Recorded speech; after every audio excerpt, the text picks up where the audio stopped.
Hello and welcome to this week's mini exam video on the developmental network. First of all, what is a developmental network? A developmental network shows how genes interact with each other and influence gene expression. To demonstrate this concept, we're going to use Yoda, the bearded dragon's developmental network, to show formation of spikes in certain cells of the skin. Let's take a deeper look at Yoda's pathway for spike formation.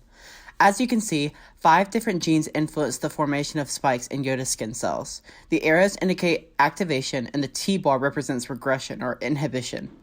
Reading the pathway of the wild-type strain from left to right, we see S activates P, P inhibits I inhibits K activates E, and E activates spikes, which is our phenotype of interest.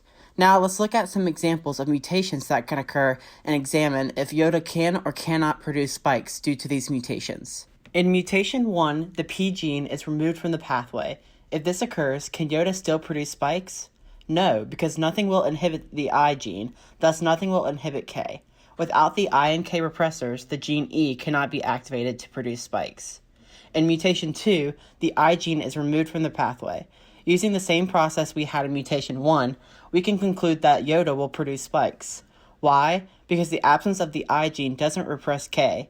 With this in mind, we know that the K gene will then be activated, causing K to activate E, which will therefore activate and produce spikes. In mutation 3, we see a double mutation causing the I and E gene to be removed. Can Yoda still produce spikes with this mutation? No. If the I gene is removed from the pathway, K is not repressed and can activate the E gene, but without the presence of the E gene, nothing can activate the production of spikes.